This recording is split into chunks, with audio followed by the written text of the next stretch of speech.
following is a presentation of Main Street Media, your source for news, sports, and information on Main Street in Middle Tennessee.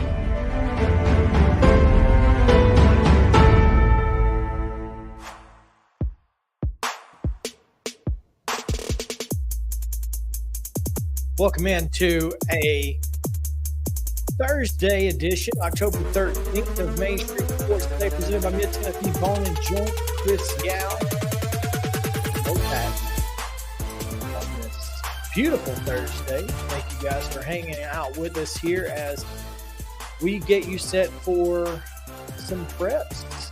Prep Thursday. Preps and PREDS. We have from preps to pros. I mean, as you talk about how beautiful it is outside, it certainly does not feel like hockey season. No. Well, I mean, it is 72, so you're like, okay, it might be getting there. And by tonight, when the sun goes down, it will definitely feel like hockey season. All right, Kenny Chesney. Yeah. So we'll see what happens. Yeah. But just going to tell you, it's going to be a fantastic day. We've got a great show lined up for you. Jeff Williams, who is the CULLEOKA girls soccer coach, will join us, and his team is in the middle of a district battle, and they've punched their ticket to the region by making the district championship, but they are on an absolute tear this season, still unbeaten on the year, which is exciting for them. Also, Pete Weber is going to join us, the radio voice of the Nashville Predators. He will be on with us about 2:30, and then of course we'll get you our high school football picks. We'll talk about the Braves. We'll do all of that and much more here on this show. But before we get into it, I guess I have a top story, Mo, but we have a top story. A top story. Yeah, I think we should probably just mention to all of our viewers how much we appreciate them. Yeah, because thanks to you guys and nobody else. I mean, I voted once, and I'm sure you did too, Mo. But 2 votes didn't get us here. So thanks to all of you who voted in the Nashville Scene's Best of Nashville awards. Because of you, we just add another trophy to the pile. Mo Patton named Best Sports Writer in Nashville. So y'all give him a hand. Yay! I don't have any buttons, but what is up with that? Why don't we need have some buttons for like claps and other such things? Yeah, that's okay. But also, because of you guys, this show here was the number 2 best sports talk show or podcast in Nashville. Best sports podcast officially, I guess. So. Well, I don't. 3HL and yeah. Robbie and Rick are sports shows. Yeah, so it is best sports show or podcast. We are number 2 behind the sore losers, and like I said last night, now I'm a sore loser. Don't be a sore loser. I'm second place is pretty good. Yes, second best in this market in particular. There's a lot of good work being done. Oh, no doubt. Around here, and for us to be even in the same breath mentioned in the top 4, particularly with 3HL. I've always had a lot of respect for Brent Doherty and Don Davenport and Mickey Ryan and their show, and Robbie and Rexroad. I mean, obviously Joe Rexroad is a friend of the show. Maybe that's why, Mo. Maybe that's why we were second, because we have Rexroad on so much. That's what it is. But, no, I have to say I am not terribly familiar with the Sore Losers podcast, but apparently it includes guests from or includes members of the Bobby Bones Show. The Bobby Bones Show, which is quite popular. Yes. So I mean, it's popular enough that it literally affects country music charts and stardom. And if you get on that show, so yeah, the people on that show have pretty big following. So I'll take it. Yeah, absolutely. I will take it. And so thank you guys once again. We appreciate you for making us. And congratulations to Ray, Lunchbox, and Eddie. See, it's because we don't have cool nicknames. We need to have cooler nicknames. Lunchbox? Are you kidding me? Gotta figure that out. we might have to listen to sore losers and kind of Just- see what's up. Yeah, what makes you guys so great now? Yeah. Seriously. But no, I asked the guy, "Why are you so fly?" he said Funky Cole Medina. Yeah. I mean, That should have been an iconic lyric. What would this show be without Tone Loc drops? I mean, just random Tone Loc drops. That's why we're here, to bring you I'm here for the Tone Loc. Yeah, bring you the most random music. Music and food. drops We've not done a and- lot of food recently, We've but not music and done. food Yeah, references. Yeah, we might have to fix that on the food side. Hmm. So anyway, let's get into it here. We've got some results to get to, and I say results. We have 2 results to get to, and and some schedules. today's rather lengthy schedule. So let's go ahead and get right into it as we get you to today's rundown here on.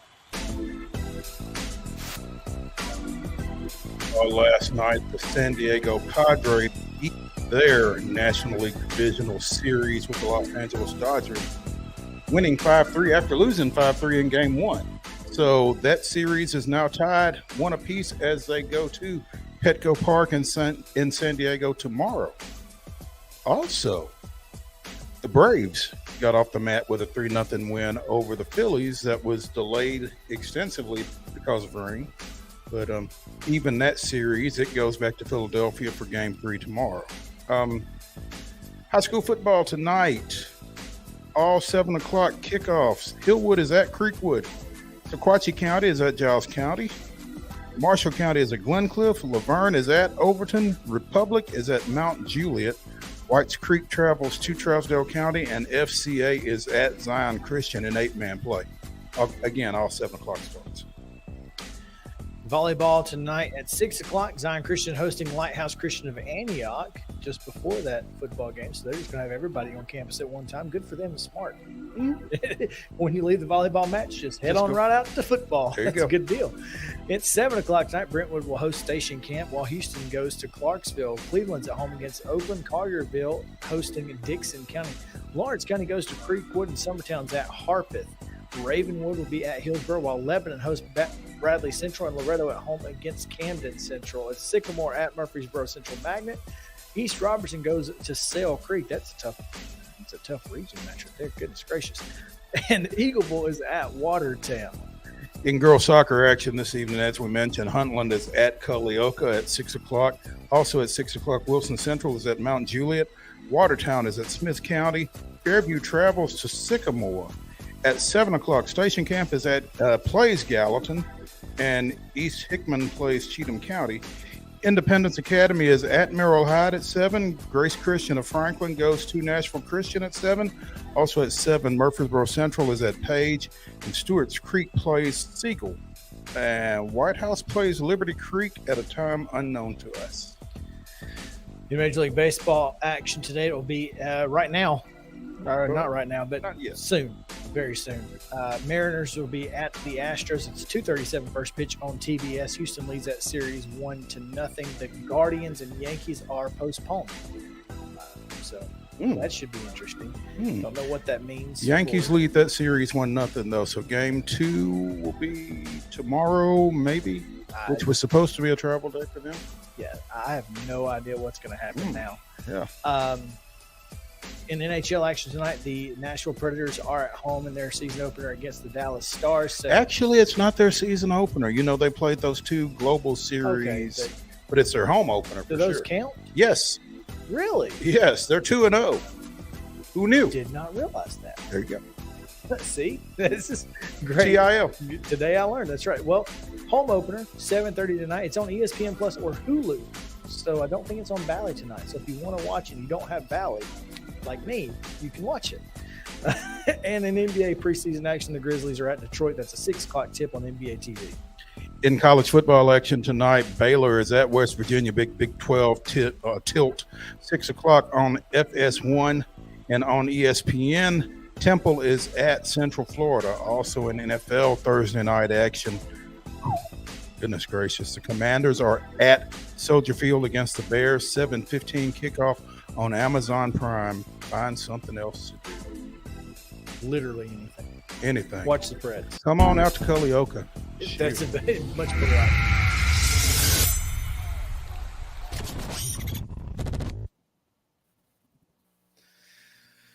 Well, Mo, again, we've got a lot to get to today, and we're going to get to it here very quickly. We do have a top story I wanted to touch on before we get too far gone, and that is Dan Snyder. Speaking of the Commanders, is an absolute madman. I mean, listen, if I'm going down, ship's going down with me. Like, I mean, he ain't playing. everybody gonna do time. Yeah, if you're coming after me, I'm coming after you.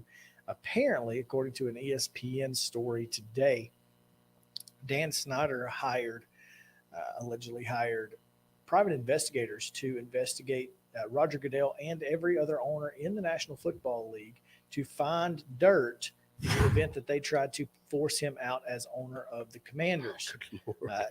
That included his longtime ally, Jerry Jones.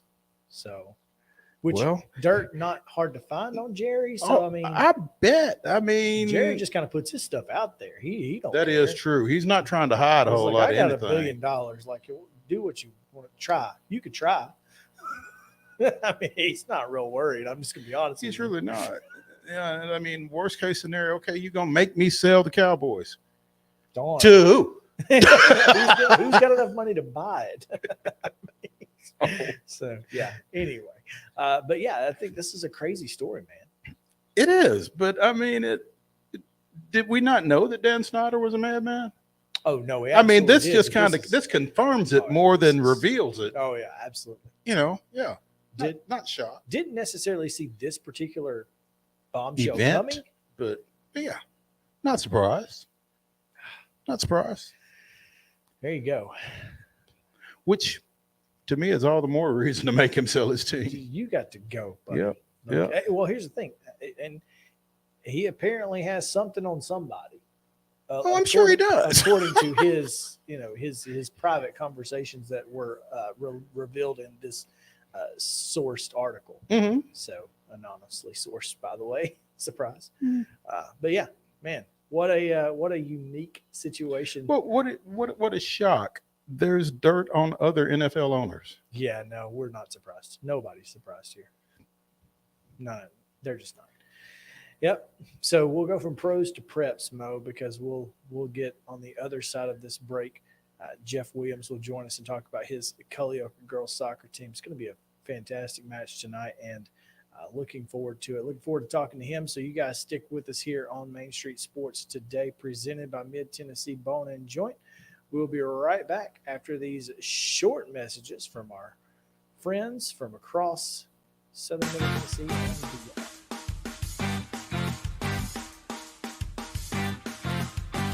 Mid-Tennessee Bone and Joint treats your orthopedic injuries and existing conditions. Our trained physicians will get you back in the game faster. Contact us at 931-381-2663 or www.mtbj.net.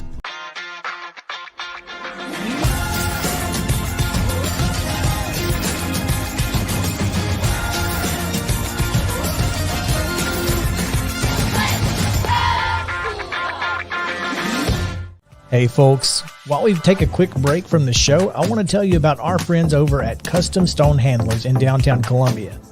Ed Rich and his team at Custom Stone Handlers believe in leadership. And outside of the military, our greatest leader building platform is sports. Custom Stone Handlers proudly encourages young people to get in the game.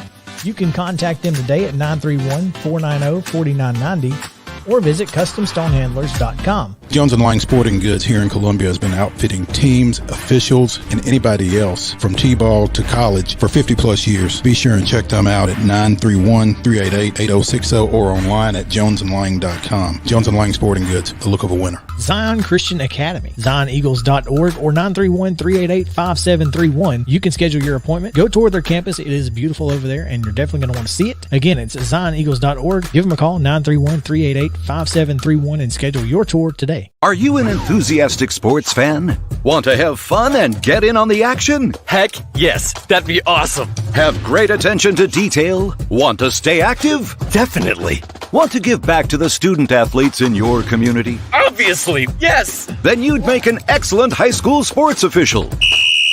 We need more officials in Tennessee, because with no high school officials, there are no high school sports. Sign up today at highschoolofficials.com. Mid-Tennessee Bone and Joint has been the official sports medicine provider for Maury County Schools for more than 40 years. We specialize in orthopedic injuries, and our Ortho Quick walk-in service lets you bypass the ER. Visit us online at www.mtbj.net.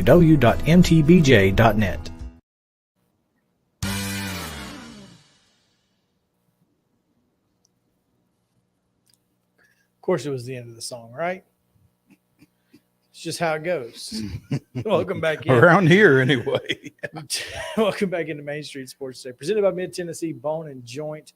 Chris Yao alongside Mo Patton, and we'd give him titles, but he's got too many at this point, so we just call him Mo. And he's fine with that, trust me. But so glad to be with you here as we are on our high school Thursday edition, mostly preps. Some pros, but mostly preps. High school football predictions coming your way in the second hour here at 3 o'clock. So top of the hour, be looking out for that. But first, let's get into a little high school sports as we hand out some hardware. We've got some hardware to hand out. We might as well do it right now. So we'll start with our In to Win Life Southern Middle Tennessee Team of the Week. Our team of the week this week is, as it is every year about this time, the Summertown Girls Golf Team, which for the 5th year in a row has won a state championship. Defeated Kingston by 3 strokes last week, I guess, last Monday and Tuesday specifically, up at Sevierville. So they won the state championship. It was the 5th time in either Class A or small class, depending on what year it was. Harley Campbell finished for the 4th year in a row. Yeah, that girl from Gordonsville was good. That girl from Gordonsville, Sophie Linder, won it for the 4th year in a row. She's a senior. She's heading to Ole Miss, and the Campbell family will probably be buying her a graduation gift. We'll see y'all next time. So on the other side. Yeah. So good luck Where'd at you say she's headed? Good luck at Ole Miss. Ole Miss. Okay. Yeah. So, but yeah, congratulations to the Summertown Lady Eagles for once again winning state golf championship. And the MTBJ Southern Middle Tennessee Athlete of the Week, staying in Summertown Golf. Staying in Summertown Golf, sophomore Cole Campbell shot a 2-day 141, finishing 2 strokes ahead of Signal Mountain's Peyton Ogle to win the Class A Boys Individual Championship. Congrats to Cole. Absolutely. Finished in the top 7 both as an 8th grader and as a freshman, and brought home the big honors this time around. So congrats to him, our MTBJ Athlete of the Week this week. And now we go to Coach's Corner, presented by From the Heart Cafe, our friends out in Chapel Hill, Renee Hart. And man, that great team out there just keeps you fed, keeps you happy all the time. Don't forget to go see them, From the Heart Cafe out in Chapel Hill. We bring in now CULLEOKA girls soccer coach Jeff Williams. Coach, what's going on? Nothing. Just waiting on game time, I reckon. Waiting on game time. The waiting is the hardest part, I would imagine, isn't it? It is. Yeah. 6 o'clock first touch for CULLEOKA and Huntland out in CULLEOKA tonight for the District 10A championship. CULLEOKA 14 games, 12 wins, 2 ties. No losses. 0 losses. 0 losses. Nil. Niet. None. Coach, how, as you've watched this team this year, how impressive is that for you? I mean, we've really we concentrate a lot on, defense and controlling the ball, controlling the field. Got a lot of shutouts, haven't given up a lot of goals. And, I told them last year, when we started that defense wins games, and, you can't lose if the other team doesn't score. So it's, True. There you go. I mean, it's an amazingly simple approach. Not many people are able to execute it, though. So congratulations to y'all for being able to do that. I mean, as you said, not giving up a lot of goals. I think 9 all year.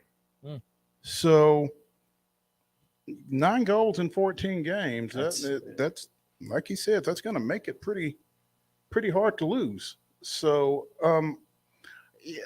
That defensive effort, Jeff, what do you attribute that to? Who's been key for you back there on that back line? I mean, all of them have. I mean, the Norton twins, they play center back. They communicate really well, and they run the field really well. And then, the outside backs, Kylie Williams and Sawyer Davis, they're fantastic on the attack. I know they've scored several goals this year between the two of them. And, Esmeralda Rivera in the middle, she kind of cleans up everything, and she passes the ball really well. Just all of them, like, from the back all the way to the front. We don't really have any weaknesses. Again, 12-0-2 this year. You guys advanced to the Class A state sectionals last year. Finished up 5-7-3, I believe. Did you see anything last year over the off season that made you feel like you guys could be as dominant as you've been to this point this time around? Yeah, I mean, we pretty much kept the same team. We gained some good freshmen. Got 2 freshman starters this year that are huge. I think the more a team plays together and the more consistency that you have, you game in, one day to the next and everything, you start passing the ball without thinking about it. The off-ball movement, people get there without thinking about it, and it just makes you faster. They don't change a lot of stuff around because, if it was working, there's no reason to. So they're, I mean, just the unity of the team, the way they kind of can. I don't know. They just kind of know what the other one's going to do before they do it. That helps a lot. Coach, when you look at this season and you look back at where you guys have come from, this is a team that has kind of grown up together. And how much of the teamwork and their ability to kind of know what each other is going to do, how much has that been a factor in this season's success? I think it's a huge thing. Most of the girls play travel together or have played travel together at some point. I've coached several of them in travel in the past, and they've all grown up playing together, in rec ball, and it shows. I mean, it's hard to get a group like that, especially at a small school like we are. Well, that's kind of where I was going with that is you guys, obviously one of the handful of unit schools in the entire state, you guys have a unique sense of community in Cullleoka. And for those of you who don't know how to say it, that's how you say it. It's Cullleoka. And just like it's spelled. But that sense of community and that pride in playing for your community has to play into this as well. Yeah, I agree. I think the girls, they want to go out there and prove something. We did really well last year. I don't really know that anybody expected us to. And I didn't really expect us to do as well as we have this year. I'm glad to see it. I want it as bad for them as they want it for themselves. It's really a good group. And that's got to make it a lot of fun, I would think, for you, Jeff. Jeff Williams, the girls' soccer coach at Cullleoka, joining us here on Coach's Corner, presented by From the Heart Cafe over in Chapel Hill. The Lady Warriors taking on Huntland in tonight's District 10A championship game. Again, that first touch is at 6 o'clock out at Cullleoka. Regardless of the outcome here, y'all will advance to the region semifinals. Are those Monday or Tuesday? Do you know? I believe it's Tuesday. Tuesday. A win tonight and you'd host I believe a loss which hasn't happened all year, so not necessarily any reason to do it now, but would put you on the road. So, home has been good to you guys this year. Yeah, I think actually everywhere has been pretty good for us this year. That's a good point. That's a good point. Hey, Jeff, we appreciate it, man, and good luck to y'all tonight. We'll see you here in a bit, and keep it rolling. All right, I hope so. Thank you. Into the net, they hope. Yeah, exactly. Yes. Thanks, Coach. We appreciate it. That is Coach's Corner presented by From the Heart Cafe out in Chapel Hill. Thanks to Jeff Williams and CULLEOKA for hanging out with us today. Again, it's going to be a fantastic match tonight. You'll be there. So if you're looking for something to do, come on out. But make sure to bring a jacket. That's all I'm going to tell you. Bring a jacket. Bring it. Not necessarily wear it, but yeah, you might bring need it. You may need it at some point. All right, we're going to take a short break here. When we come back, Pete Weber standing by. Speaking of nets. Speaking of nets and scoring, and hopefully no scoring on the part of the opponents. Yeah, we've got Pete Weber, the voice of the Nashville Predators, coming up right here on Main Street Sports Today, presented by Mid-Tennessee Bone and Joint. So you guys stick around with us. We'll be right back after this.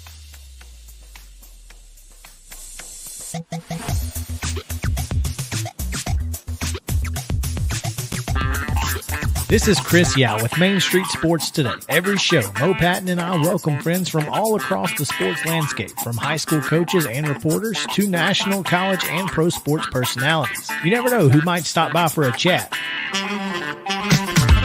AP Tennessee sports editor, three-time Tennessee Sports Writer of the Year 2020 TSWA Hall of Famer. She covers the Titans, the Predators, the Grizzlies, college football, and hoops. Please make welcome Teresa Walker. Former University of Tennessee, former Team USA Olympian, ex-Cy Young Award winner, R.A. Dickey. R.A., did I miss anything? Man, that was sweet.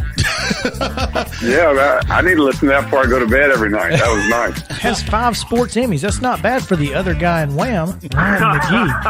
Other guy in Wham married the best looking girl, Bananarama. So other guy in Wham had a pretty good life. From preps to pros, we're taking on the sports topics you care about. Tune in across Main Street Media social platforms at 2 p.m. or on demand on your podcast distribution platform of choice.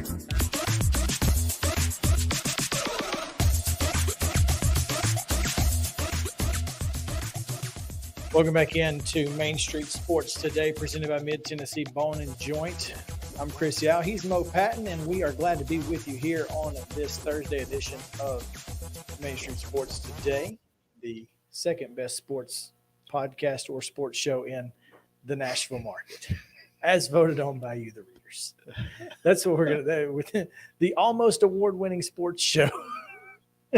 Won an award? Yeah, second place. Award. Second's an award. And this, I mean, and we're going to take it. There's no question. No question. Oh, man. Well, Mo, I can't believe hockey season is back. It seems like just yesterday we were talking to Pete Weber about the playoff series and that loss out in Colorado. And now he's back. He's back. Just when you thought it was safe. Just when you thought it was safe. Pete, how you feeling, man?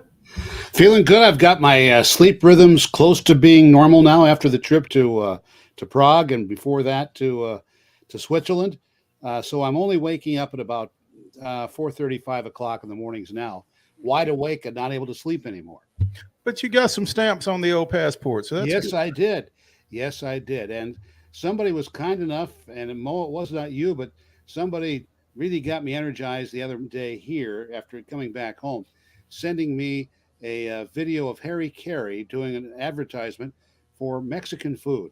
And I thought it was just absolutely fantastic. And Harry, Mexican food, and Budweiser, what greater combination could one come up with? Harry, who you've got up on the top shelf up there over your left shoulder there. Yeah. Yes, I do. Yes, I do. Can't beat him. Old Illinois guy, you gotta. So I mean, Harry's in his pantheon for sure. So you went over to Prague, you went over to Switzerland, and as the Sounds play their home opener tonight, they are undefeated in regular season NHL play. Yeah, but it is the Predators and not the Sounds. I didn't even catch it because I'm just so used to it being the Sounds. My bad. No. Pete, have you looked outside today? Yes, I have. I've been outside. I just got back in the house, as a matter of fact. It does not look like hockey weather, so I'm sorry, I'm not there. Let me tell you, it wasn't hockey weather in Prague either. It was 70 degrees at ice level in Prague there. So if people saw crazy bounces of the puck, that pretty much explains it. The Predators are undefeated in NHL play tonight at 2-0. And the Sounds are also undefeated in NHL play. Yes, they've not lost yet. They've never lost. Never won either, right? Yeah. Kind of quirky schedule looks like, Pete, because you guys play Dallas tonight, 7:30 at Bridgestone, and then you turn right around and play at Dallas on Saturday at 7. Right. There are many quirks in this, though, Mo, because Tuesday night we host the Los Angeles Kings, and because of national television coverage, here's a regular season game in Nashville, Tennessee, that will not start until 8:30 on Tuesday night. I can tell you. Going to be a lot of school kids at that one, huh? Oh, yeah. That's going to be without any question, that's going to be the night that we all have to write excuses for the youngsters for the next day. Can we just get David Poyle to write one and sign it so that they can just pass it? Just pass them out as there you go. That may be the play. We should scan it, yes, and email them out. That would be even better. Save some trees. The second floor at AJ's at Alan Jackson's Good Time Bar will be live.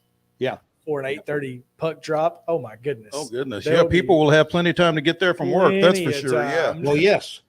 Yeah. But maybe not have as much time thereafter to make it into work on Wednesday. No doubt. Pete, what did you see out of this team on the European swing that you like heading into tonight's opener? Saw the 3 newer players on the team, and there are actually more than that. But, Ryan McDonough on defense, and then going with some youngsters in the lineup that all contributed. And then there was Nino Niederreiter, who was somewhat overlooked going back home to Switzerland for himself. But he's now on pace to score 123 goals this year. Now, don't we like that on pace too?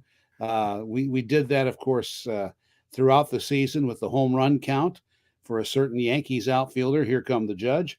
And we do that all the time. It's just a horrible temptation, I think, for any of us who in particular grew up as baseball fans. But Nino Niederreiter was a perfect complement to his former junior hockey teammate, Ryan Johansson, and he did outstanding.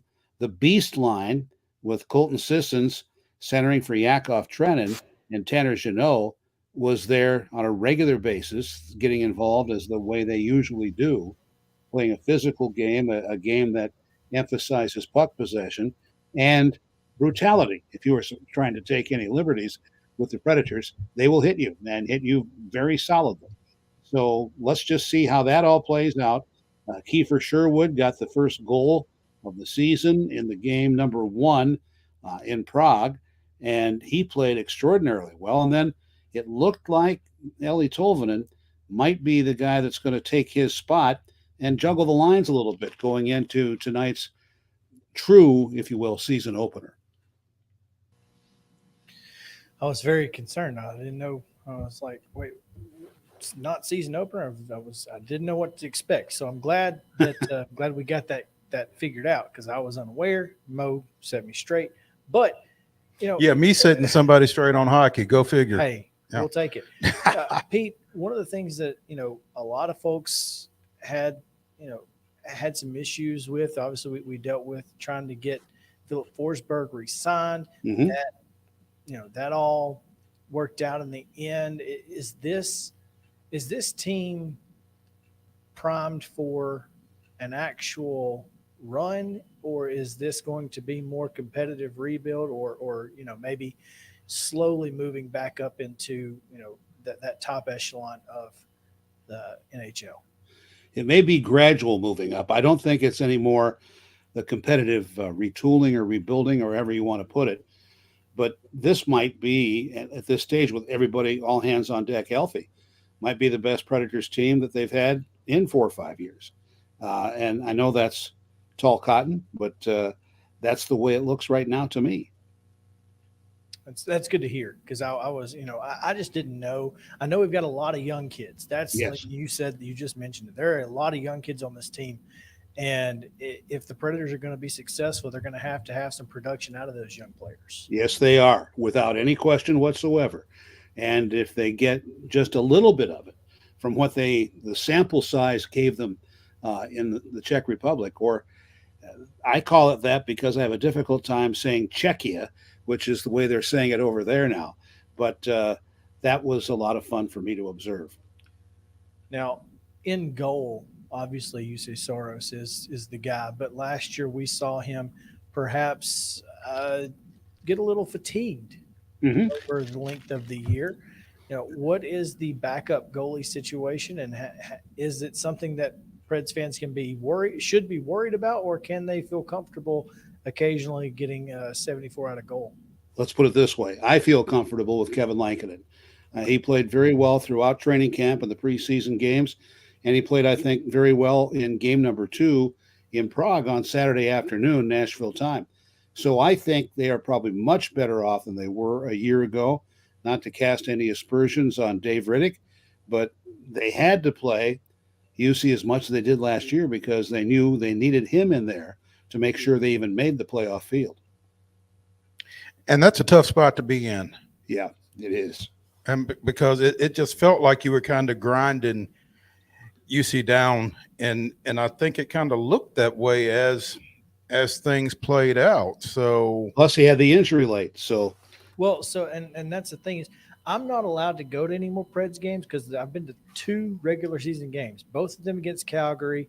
We lost the first one in overtime, and we lost this one when we lost UC. So I'm not allowed back, at least when we're playing Calgary. Maybe I can go to some other ones. We'll test the waters. Okay. Well, I'll be happy. I'll welcome you in either case. Now, was the Calgary overtime loss, was that the one where Tkachuk scored that between the legs goal? You know what? I think it was. I believe it was 17 or 18. Yeah, because that was the game that the Braves trophy was at. No, that was last year's game was. I don't know if that was the between the legs goal, but that's when UC got hurt was last year. Mm-hmm. Yeah, and then the overtime game was, I want to say, in the 17-18 season. Oh, okay. Yeah. So it was even pre-COVID. Yes, it was. So I've seen us play Calgary twice. I've seen us get beat by Calgary twice. I'm tired of Calgary. Well, we have 30 other teams that you can see. Let's we'll try some others and see what happens, Pete. But Pete, want to ask you before we let you go. Were you surprised Philip Tomasino did not break camp with the big club? I can't say that I was in on any inside conversations with the Brain Trust, but since he did not play much the last few preseason games, that can't surprise me because that meant they were looking at someone else at that point in time. I thought you were going to ask me if I was surprised at how well Albert Pujols played after the All-Star break in the home run derby. None of us. I have to think you were. I don't know if surprise says it all. Mm-hmm. I was shocked but very happy, to tell you the truth. Yeah, we kind of discussed that at various points on the show as he was starting to close in on 700. You felt like you were getting to a situation where he was going to come up with like 698 at the end of the season and say, I'm coming back. Yeah. Which really, I don't know if anybody in St. Louis wanted that, including Albert. I don't think I did. And Albert was very honest with it. I think with about a month ago in this season, saying that no, he would not come back for numbers, but he didn't have to. As it turned out, he did such a great job concluding his regular season playing career. That was pretty amazing. It really was. As is the voice of the Nashville Predators, Pete Weber, who joined us on pretty short notice today. Once we realized that it wasn't that short. Well, I'm glad you didn't think so. But we appreciate you spending some time with us. Again, the Predators open the home portion of their season tonight at Bridgestone Arena against the Dallas Stars, 7:00 puck drop. Pete, appreciate your time, man. Thank you very much. I hope everybody gets a special nap because we have a later start tonight, 7:37. And as I alluded to earlier, Tuesday will be at 8:37. So maybe you're going to need a nap on Tuesday afternoon. Well, I probably will need. I'll take a nap whether I need one or not. And I'll always take a nap. Goodness gracious! I'm for naps. Naps are good. But I'm in total agreement with the two of you there. Yeah, we appreciate you, man. As always, thanks so much. We will talk to you again soon. Okay, hope so. Thank you. All right, that is the voice of the Nashville Predators, Pete Weber, and we 7:30 start tonight. 7:37 to be exact. Coming out of the sky. I'm going to take you up to heaven on a midnight ride. That's 7:47. I get confused. It's all in. Stop it. It's 7s and 7s. I don't know. Stop it. We've got Braves chatter coming up on the other side of a break, so we're going to take one right here on Main Street Sports Today, presented by Mid-Tennessee Bone and Joint. You guys stick around with us. We'll be right back after this.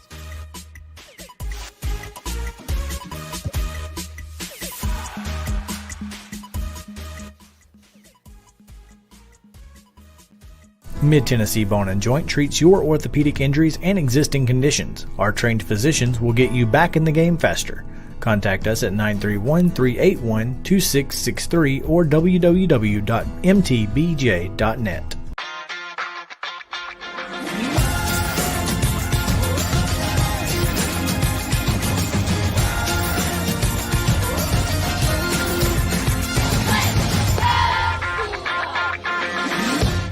Hey folks, while we take a quick break from the show, I want to tell you about our friends over at Custom Stone Handlers in downtown Columbia. Ed Rich and his team at Custom Stone Handlers believe in leadership. And outside of the military, our greatest leader building platform is sports. Custom Stone Handlers proudly encourages young people to get in the game.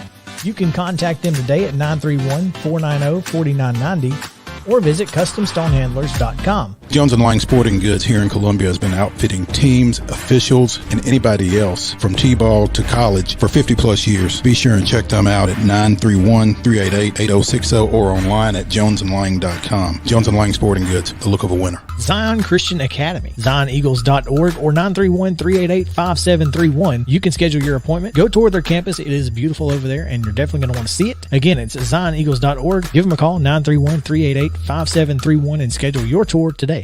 A game without a crowd is just a scrimmage. A performance without an audience is just a rehearsal. Without your presence, high school sports and the performing arts aren't possible. Ensure that these essential extracurricular activities continue to enrich the lives of students in Tennessee. Purchase a ticket to your local high school's game or performance. This message presented by the TSSAA. Mid-Tennessee Bone and Joint has been the official sports medicine provider for Murray County Schools for more than 40 years. We specialize in orthopedic injuries, and our Ortho Quick walk-in service lets you bypass the ER. Visit us online at www.mtbj.net.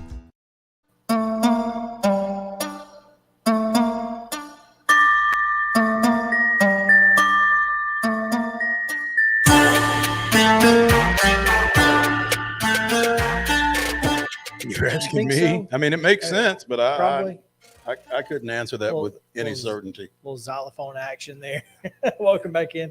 Main Street Sports Today, presented by Mid-Tennessee Bone and Joint, as we get into, of course, our daily Braves chatter. Chatter, chatter, chatter, chatter, swing. Batter, batter. Hey, batter. Hey, batter. Hey, batter.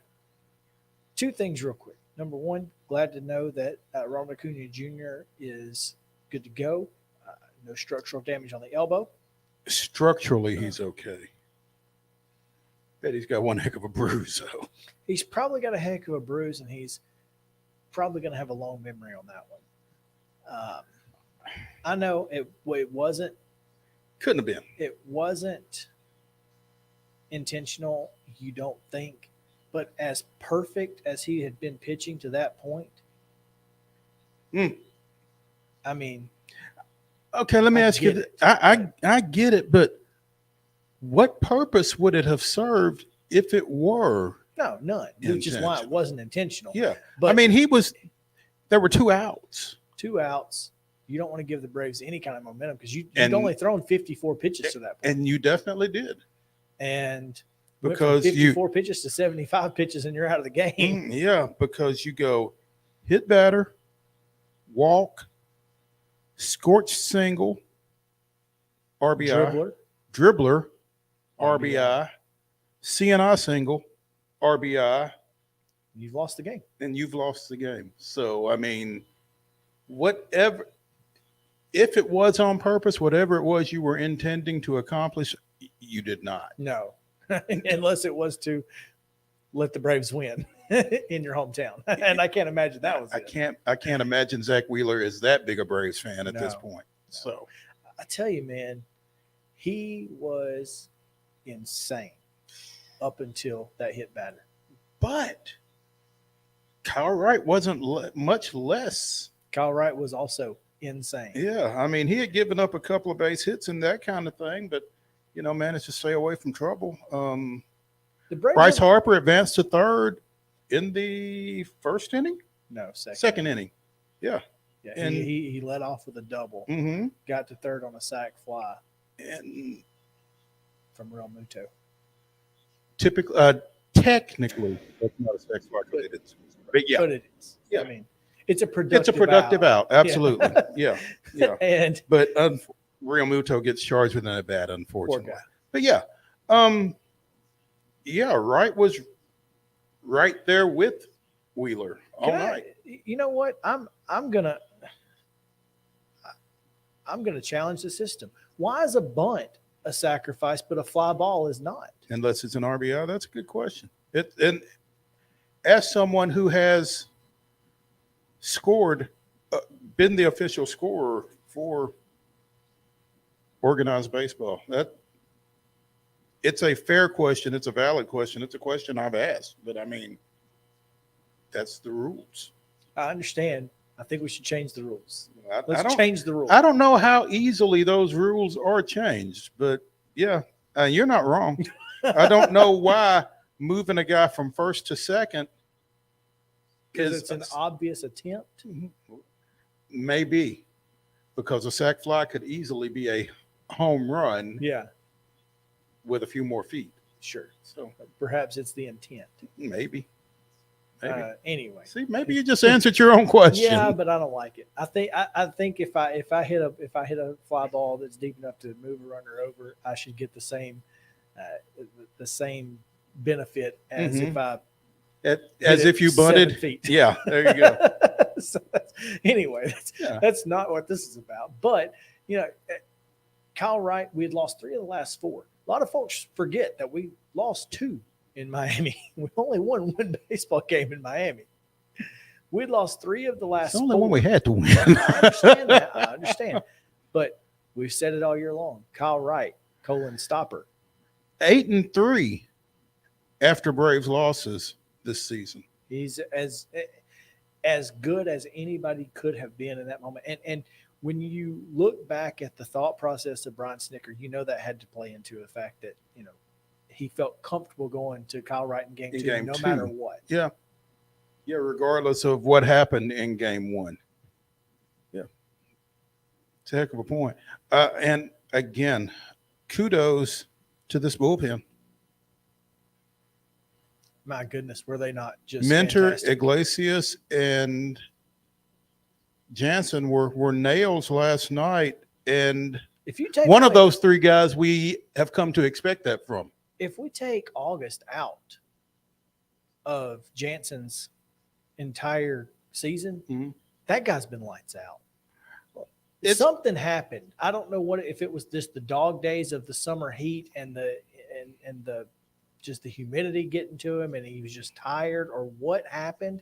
Maybe it was, not understanding what to do with the sweat that he was. It might have been a mechanics thing too. He might have just kind of lost something somewhere there, but he got it back. Whatever he did, he's got it back, and I am looking forward to it. Man, they mentioned on the broadcast last night, he led the majors with 41 saves. He also led the majors with 7 blown saves. But, it's kind of like the old line about 20-game losers. You got to be pretty good to blow 7 saves, because you're not going to get that many opportunities. Yeah, after 4, most people would be finding themselves in the 6th inning on long relief or something. Well, especially when you've got Iglesias sitting out there. Or you find yourself in the 7th inning, as AJ Minter does these days. You know, and I'm not mad. I'm just saying that AJ Minter wasn't necessarily closer material 3 years ago. I tell you what, he's got a lot of time to get back to that but I point. think he can be. Absolutely, I think he can be. There's no question there.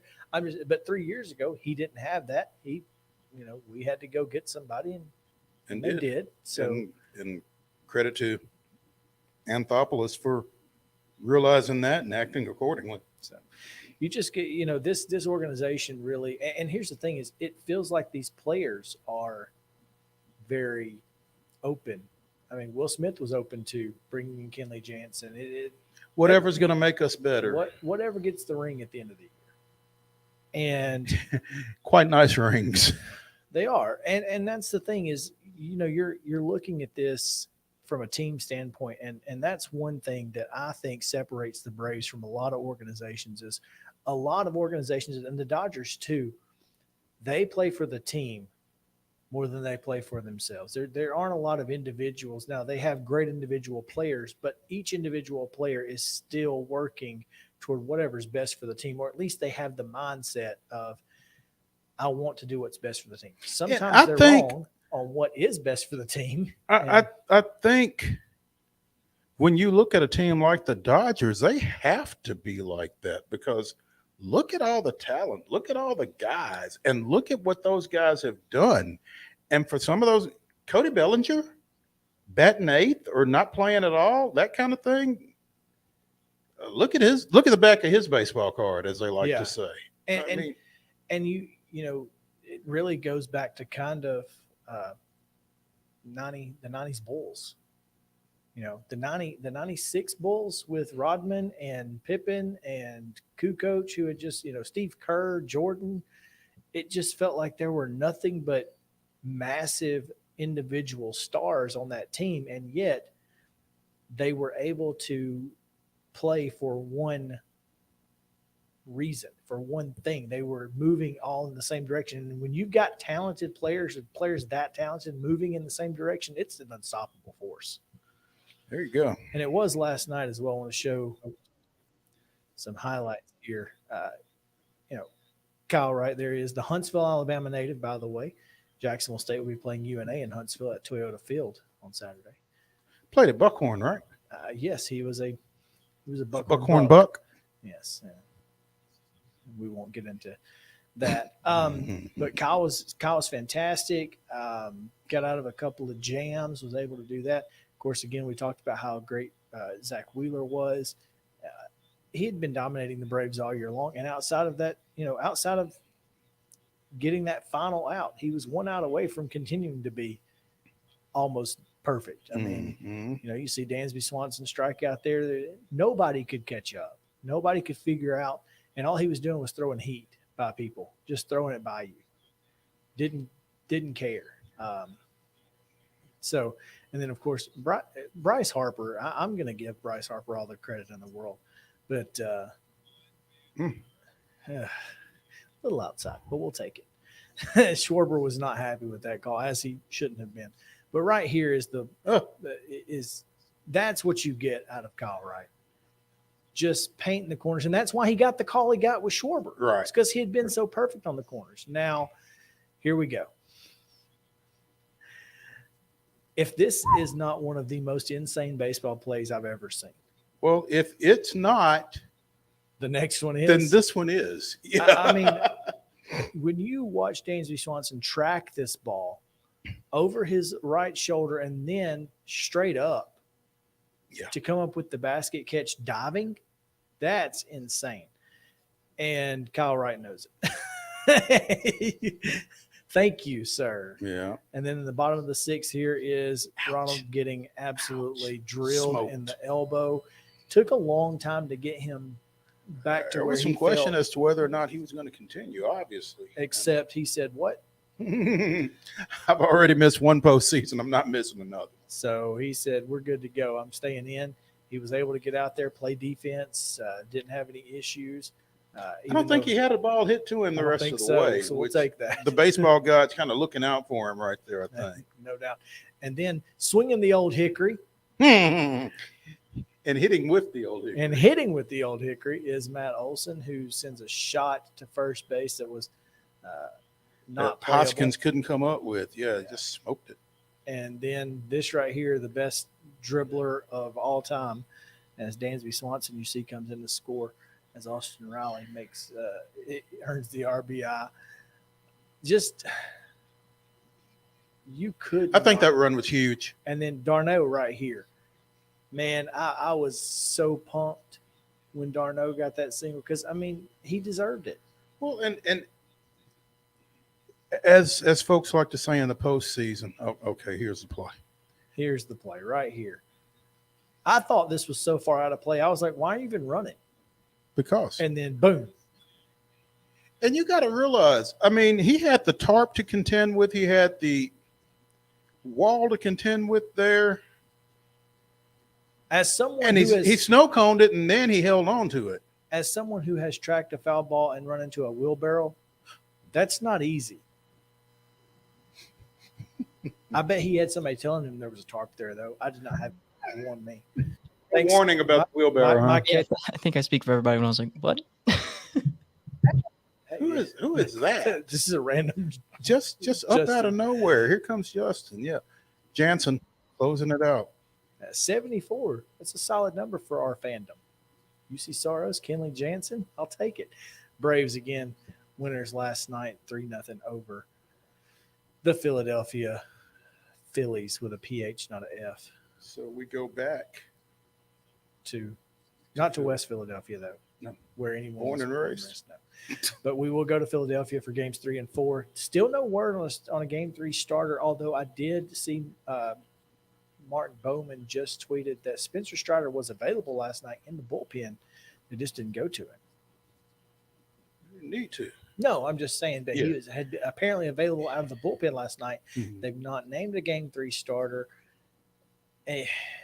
Would you rather have Morton in a potential elimination game or Spencer Strider with you don't know how long you're going to get Spencer Strider in game 4? I think I would rather have Morton in an elimination game than to have Morton in game 3. I agree. I think you got to go Strider in 3. Yeah. Because in the event that he can't go more than 3 or 4 innings, you don't want to be facing a bullpen game in elimination. Mm-hmm. So yeah, let's go Strider tomorrow. Let's win that one, and then let's let Charlie nail it down on Saturday. Sounds like a plan to me. Yeah. And hopefully the Padres will elongate that series or even win it. But either way, I needed to go 5. Mm-hmm. and maybe an extra inning game or 2. Yeah, that just for good measure. Certainly wouldn't hurt my feelings. Burn some bullpen arms. Yeah. Heck, yes, that'd be awesome. Well played. Nice callback there, Mo. Nice callback. We're going to take another break here as we have high school football coming your way on the other side of it. So we'll be right back after these messages.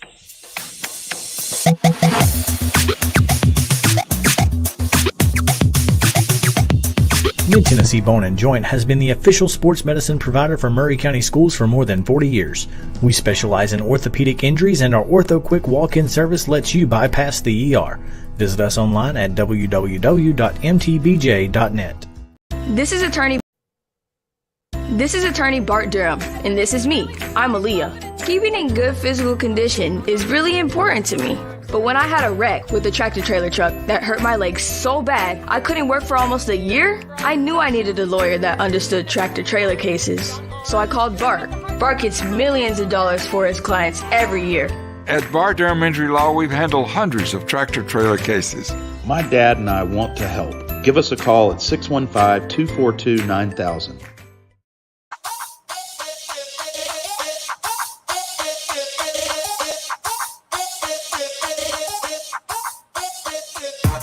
Welcome back in Main Street Sports today, presented by Mid-Tennessee Bone and Joint. Chris Yao alongside Mo Patton coming to you on this Thursday, October 13th edition, and glad to be doing it. Hope you guys have had a fantastic start to your Thursday as the work day winds down, and we're getting ready for – there's some high school football tonight. There are plenty of volleyball and soccer matches you can find your way out to if you are so looking. There's a few football games tonight as well, As we mentioned during the rundown. That's right, and we're going to get to some of those football games here in just a few minutes as we get into our high school football pick'em from across the Main Street Preps coverage area. And, of course, you can find George Plaster, Zach Womble, Billy Derrick on Friday nights on Friday Night Live right here on the same places you get this show, whether it be your Main Street Media TV app on your Roku device, Apple TV, Fire Stick, iOS device if you download that app, or on YouTube, Facebook, Twitter, wherever you may find us. So check that out. 6:30 to 11 o'clock. They've got all the scores and updates. And, of course, you can hear from all of these sports writers and folks who are covering games out on Friday nights, including most of the time Mo and myself. This week, I don't think I'll be on the list. It doesn't really have a lot of playoff implications, Franklin County and Spring Hill, so we'll see. That's okay. Where are you going to be Friday? I am going to be in Chapel Hill for Richland and Forest, big Region 5 2A contest. Which definitely has some playoff implications. It does, because Richland can really take a big step toward a first-round home game, and Forest can take a big step toward securing a postseason spot. So, yeah, it's going to be a big one over there in Chapel Hill between the Rockets and the Raiders. Looking forward to keeping up with that one for sure here in southern Middle Tennessee. And I hope you'll go out early enough to go see the folks at From the Heart Cafe. I'm probably going as soon as we get off the air. And dip right on over there. Yeah. You can find Mo at From the Heart in Chapel Hill if you're looking. if he didn't make the pick that you want him to make, he'll be at From the Heart Cafe around 4:30. Oh, goodness. Just FYI. Throwing me under the bus there, aren't you? Go buy him a piece of pie and tell him next time make a better pick. Or buy him a piece of pie and say, thanks for making the right pick. Your choice. Your choice. Yeah. It depends. All right, let's start with East Robertson. They travel to Westmoreland on Friday. And East Robertson having after that opening week loss to Macon County, I think they've been on quite the roll. Westmoreland pretty darn good too. This one should be a very, very good football game. East Robertson is number 6 in the Class 2A Associated Press statewide poll this week. As you said, been playing some pretty good ball, and I'm expecting them to continue to do so. I took the Indians over Westmoreland 28-21. I too took the Indians. I have 21-20, a very close game. And I'll tell you, I know he's been talking them up all year, but sometimes in these picks, I will certainly go see what the local sports writer has to say about it, just to see, if they've got a better feel for them than what I do. Mm-hmm. And Blaine Keller, who took the Indians by a point, kind of gave me the go-ahead. So I took East Robertson. So you got the Blaine Keller seal of approval on your pick. Yeah, then, I do. That's what I was going. But he's been talking him up all year, man. Trying to get him into that MSP top 25, and so it's interesting. Everybody seems to be picking this game close. My touchdown margin seems to be the widest of anybody. As you look, both Blaine and Monty Hale each picked it a 1-point game. Monty and you both picked it by the same score, 21-20. Brady McAtamney has got East Robertson by a field goal. Tyler's got Westmoreland by 10. Hey, it's a 17-point swing, buddy. Okay. Go on, Tyler. Yeah, right. Donovan Stewart and Russell Vanozzi each have Westmoreland by a field goal, 24-21. Zach Womble has Westmoreland by 2 points, 12-10. 12-10. 12-10. Oof. Must That one, that's going to be a defensive slugfest. Huh. Okay. We'll see. Casey Patrick got East Robertson 31-27. And all of these picks, as we said, you can find on mainstreetpreps.com. So if you want to jump ahead or read along with us, feel free. There you go. We go to Murfreesboro, Rockville at Blackman. This one, I think, had a lot more cachet before Rockville's quarterback got hurt a couple of weeks ago. And I would agree with that. I think the Rockets have kind of dropped off a little bit since then. And this Blackman offense has been putting up points on pretty much everybody pretty much all year. I've got the Blaze in this one, 34-23. Yeah, I also have the Blaze in this one. I've got them 38-24. Like you said, they're couple losses. They lost to Nolensville 49-21, and I think that's the game in which their quarterback was injured. And then only put up 7 points last week against what I think to be at least a pedestrian Stewart's Creek team, losing 42-7. So I just don't feel like the Rockets have the firepower without their quarterback distributing it. Mm-hmm. And so I've got Blackman in this one. Moving right along. Little D2 action as Good Pasture goes to Davidson Academy. It's going to be an interesting football game. And Davidson Academy, as we've said all year long, is just really hard to nail down. I mean, they're 3-4, but they've played one of the toughest schedules. Yeah, and so with that, I don't know if that 3-4 is a function of their schedule or if that's a function of them dropping off a little bit from the past 3 or 4 years. And they've lost to Boyd Buchanan, Franklin Road Academy. They lost in that 59-51 shootout to Nashville Christian, and then to Lipscomb Academy 58-6. So I mean, and they beat BGA, drilled BGA actually. So it's like I don't know. We're 7 games into this season, and I still don't know how good Davidson Academy is. Exactly. And I took Good Pasture just because I feel like they've been pretty consistently good over the course of the season, but I don't know. Yeah, so Davidson Academy lost to Nashville Christian 59-51. Good Pasture beat Nashville Christian 14-12. So you figure that out. Yeah. So there you go. It's as up in the air as you could possibly be for a high school football game. Yeah. I took Good Pasture as well, but I don't necessarily feel good about it. I don't feel good about it. Yeah. So I mean, it's where's the dartboard? Yeah.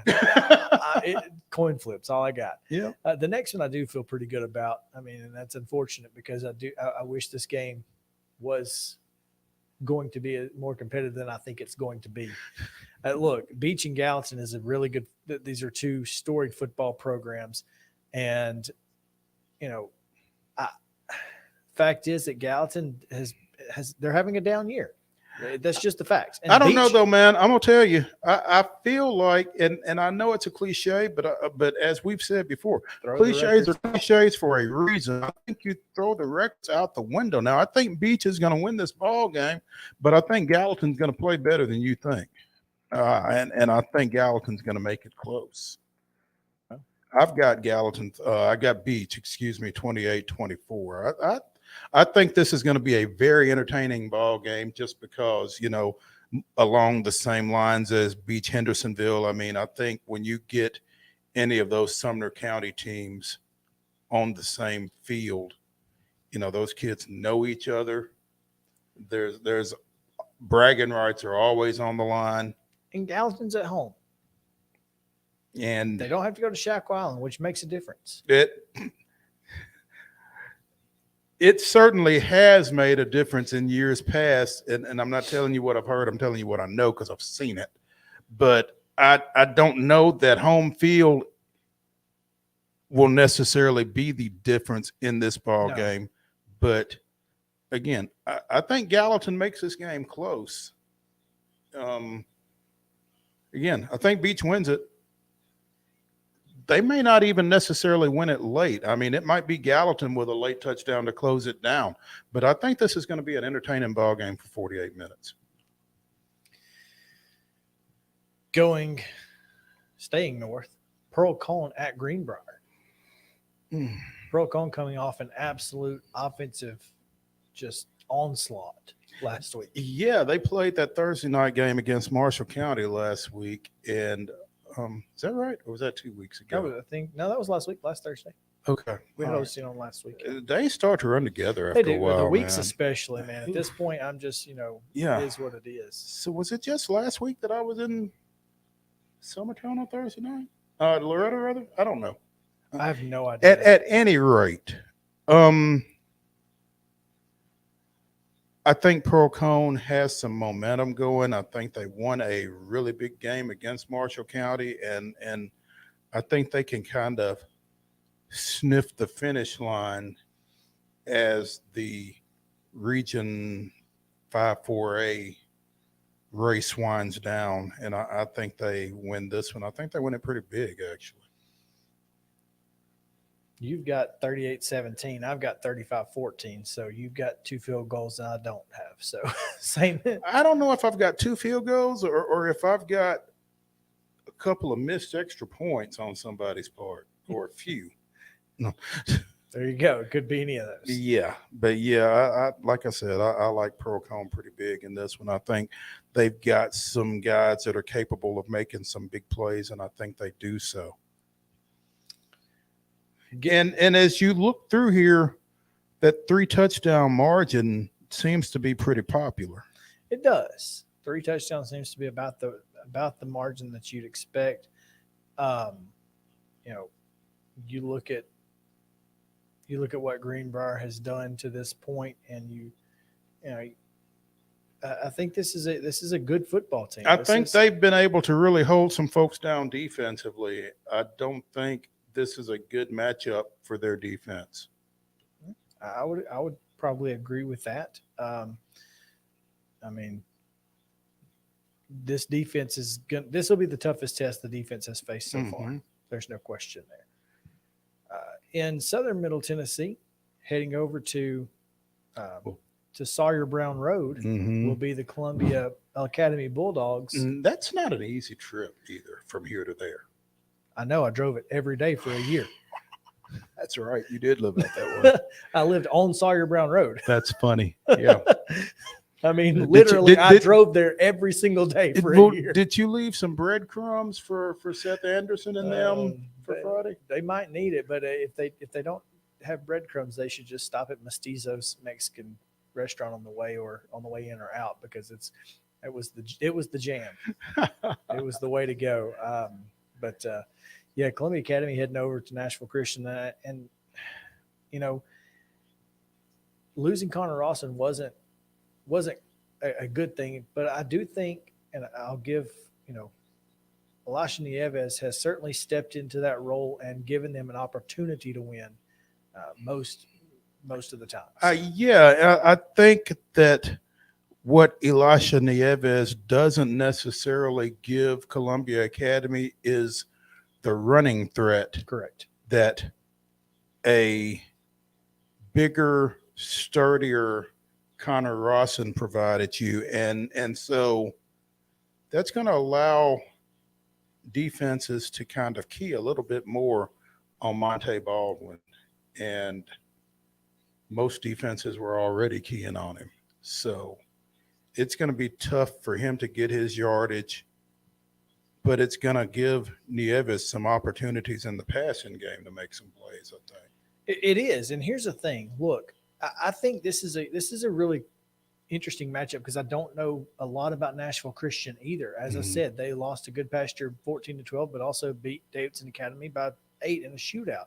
So, and when you look at Columbia Academy's schedule, it's not like they're 3-3 and their 3 losses are head scratchers. Well, and what doesn't show up in that 3-3 record of Columbia Academy is they were leading Jackson Christian 10-0 at halftime of a game that did not get completed because of rain and was declared a no contest.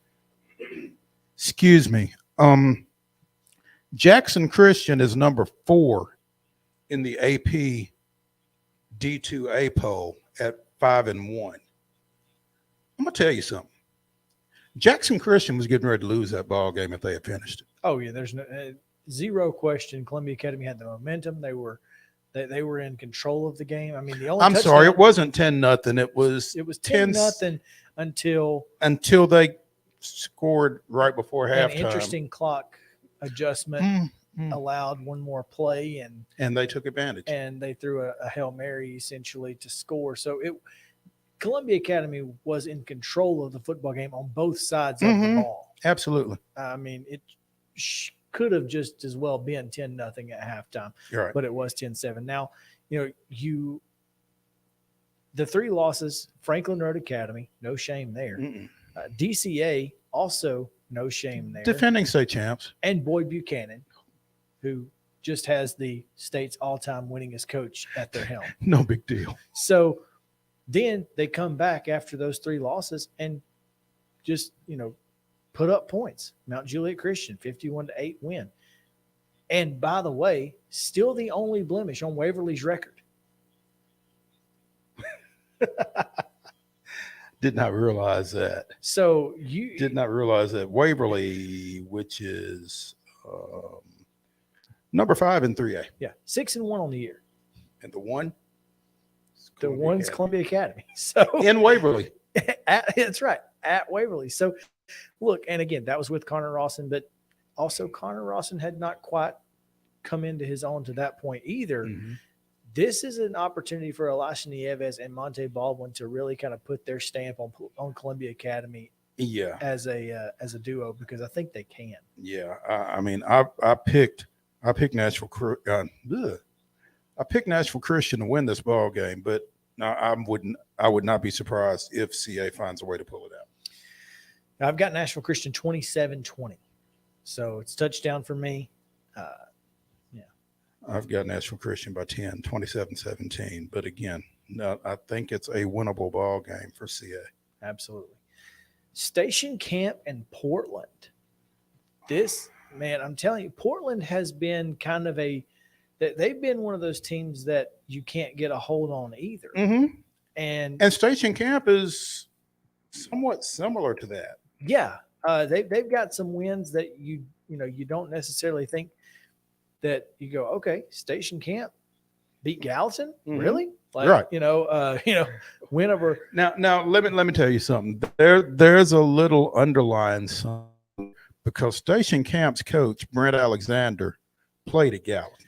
Well, and then early in the year, you thought, man, they just whipped Hillsboro. Now you didn't know that Hillsboro was going to be down a little, but you thought, man, okay, this Station Camp team's got some players. And then they lose to Wilson Central last week, and maybe that was coming off of that Mount Juliet loss, and there was something there. I don't know, but Wilson Central has certainly found their way back after a mundane start to the year. Yeah, they beat White County. They beat Station Camp. I mean, Wilson Central has quietly found themselves, despite being 3-5 on the year, controlling almost their entire destiny in terms of playoffs. So with Hillsboro, their only remaining region game on the schedule. So yeah, the Station Camp and Portland, to me, they're just kind of, you're not real sure what to expect. I'm certainly not. I mean, I took the Bison 24-21 in this one, but again, where's the dartboard? I've got Portland by a couple. I think two. Being at home is the difference in this one. It's not easy to get to Portland. I've been there once. And so, on purpose, I did go on purpose. As a matter of fact, of course, they paid me to go there, but I went. That always helps. It didn't hurt. So I've got Portland by 2, 26-24, extra points or whatever. Potentially safeties. I don't know. 26-24 just sounded like a fun number to put. Oakland coming off their first loss in 35 games or so, 36. 36. But who's counting? Going to Riverdale, and you know the Warriors are going to be on another level. The Warriors are going to be on another level. I think Oakland's probably going to be on another level as well. This is not the place you want to be if you're Riverdale. I don't think it is, but I think Riverdale has good enough talent. I think they've got good enough coaching, and I think this rivalry means enough that Riverdale is going to make a game out of this, even though Oakland comes into this really irritated and really focused. I think it's going to be another great ball game, I think. Well, the entirety of the Mid-State can watch it, as it'll be the My TV 30 Friday Night Rivals for the Battle of the Borough. Yeah, in fact, friend of mine, a guy I used to do a little work with, and former Vanderbilt defensive lineman Jared Morse will be the color commentator for that game, along with Max Hers. Apparently, regular color commentator Josh Corey, director of community relations for the Titans, is out of pocket this weekend, and so Jared's kind of sitting in. So give that a listen if you don't get a chance to get out there, because I'm sure those two will do a good job. They go back to their days as students at Vanderbilt and got some great chemistry there, I think. But this is gonna be a really good ball game, I think. I picked Oakland 35-31. I do think that they come back in and probably have had or will have had a great week of practice coming off of that loss to CPA, because teams like that, when they lose a ball game, they go back to work. That's right. Stewart's Creek at Siegel. I've got Oakland, by the way, 38-21. I've got 35-31, Oakland. There you go. Stewart's Creek at Siegel. We stay in Rutherford County. Yeah, well, in Region 4-5A, I think is what that is. You mentioned Stewart's Creek is a little pedestrian. I think you're probably right. I think Siegel is kind of on the outside looking in at postseason play right now, but I think this is an opportunity for the Stars to maybe play that spoiler role a little bit. And especially after, they've had a couple of interesting wins. Green Hill, Lebanon, they like playing in Wilson County, apparently. Yeah, but I think the Stars at home, I've got them by a touchdown here, 20-13. I think the Stars as well, but I've got them 28-27. So you see it a little bit higher scoring. Not as high as Casey Patrick, though. He's got Stewart's Creek 38-21.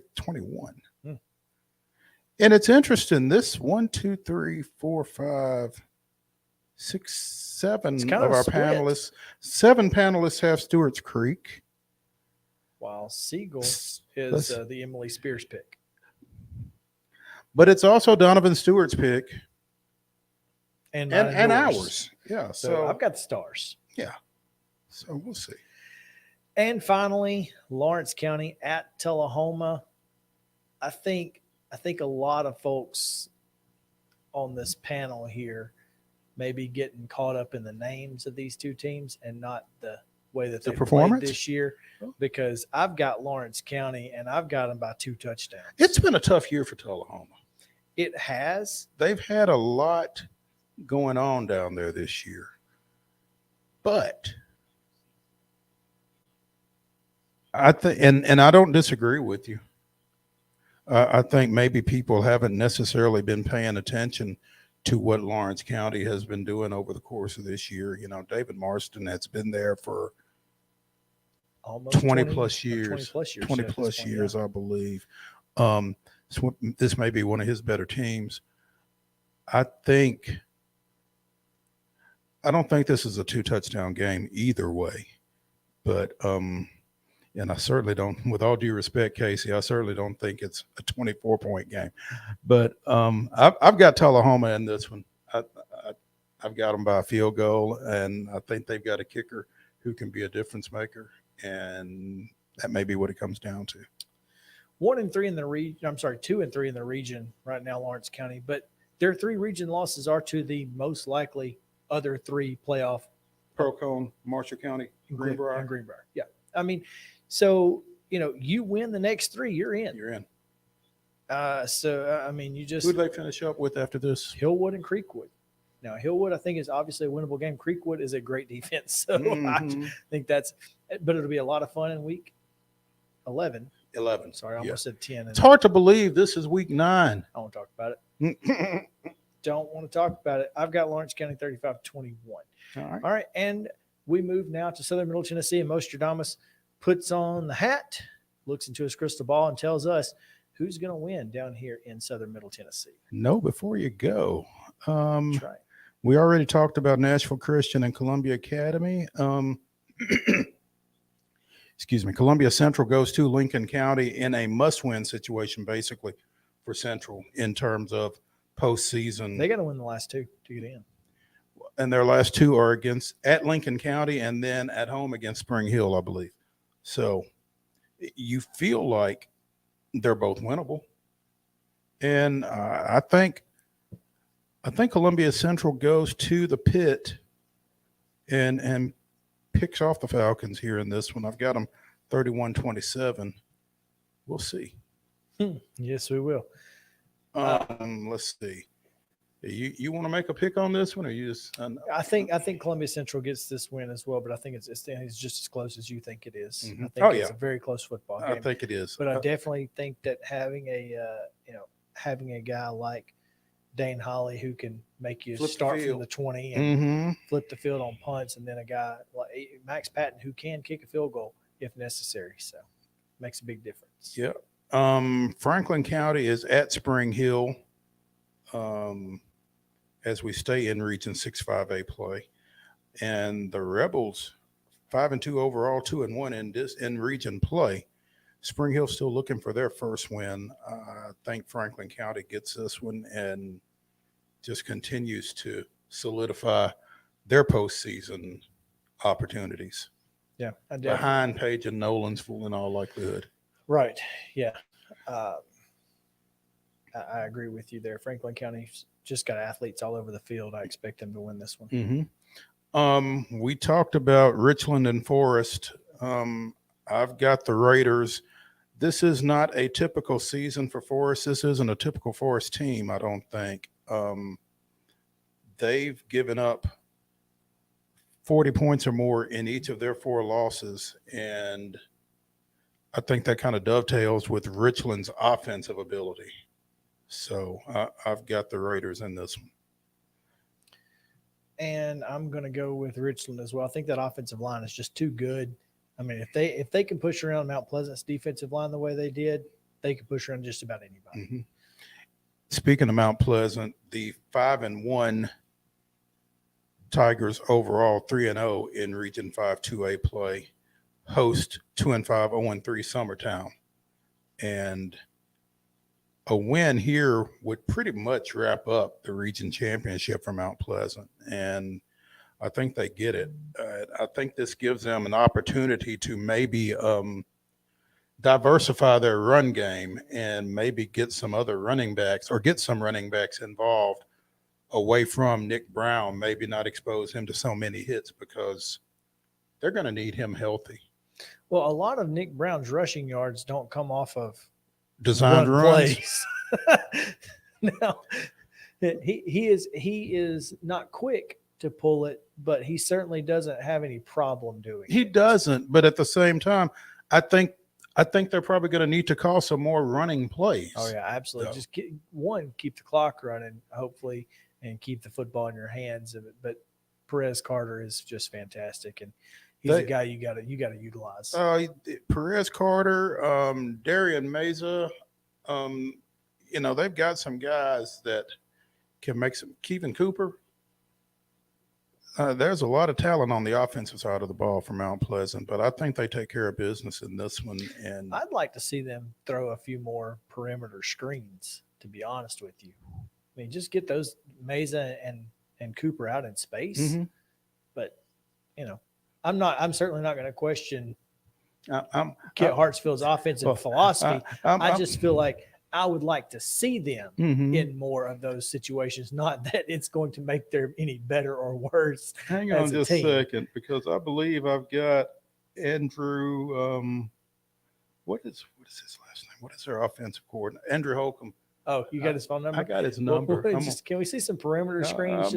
I'm gonna let you give him a shout. I mean, I'm just saying, I would like to see those guys in space as a fan, because it's electric when they get in it. Oh yeah. Oh. So that's kind of what I mean by that. Not that they need to do that to be any better. Heck, they're 5-1, 3-0 in the region, and ought to be in the top 10. And unranked. The reason they're not is ridiculous. So anyway, I think Mount Pleasant gets the win, wraps up that region as well. Should be a good one. Yep. All right. There you have it. Know before you go. You can find all of that on MainStreetPreps.com. You can find Nostradamus on there. You can find our staff-wide picks from across the mid-state. Should be a lot of fun. Tomorrow, we give you our college football picks against the spread. Should be a lot of fun. We'll talk more Alabama, Tennessee as we have their helmets right here very prominently. Prominent. Yes. Yes. I got my JSU, got your Middle Tennessee. Announced that Kennesaw State will be moving to the. Is that a done deal? Pretty much a done deal, yeah. Awesome. Kennesaw State heading to Conference USA as an FBS member, so that kind of sucks. I hate Kennesaw State. We can't beat them. That's why I don't like them. We beat them this year, though. So I tell you, I'm excited about Conference USA being in that Atlanta market. Yeah, it's going to be huge. It'll be a lot of fun, and some good weekend trips maybe to go watch the Owls in our respective alma maters. But yeah, we'll get to some college football tomorrow. Should be a lot of fun. Going to be a great show. We'll talk more. Scheduled to have Jim Dunaway of the Next Round from Birmingham on the show with us, so that should be a lot of fun as well. So he'll be on the road to Knoxville while he's talking to us. That'll be interesting. Well, as long as he's not at Buc-ee's. Exactly. I'll be interested to know how he goes, because they're in Birmingham, right? He'll have to go 2059 to Chattanooga and up 75. So he'll miss Buc-ee's. Depends on there's a Buc-ee. Yeah, there may not be a Buc-ee's on the way. I don't think so. So there you go. That's unfortunate. We appreciate you guys hanging out with us as we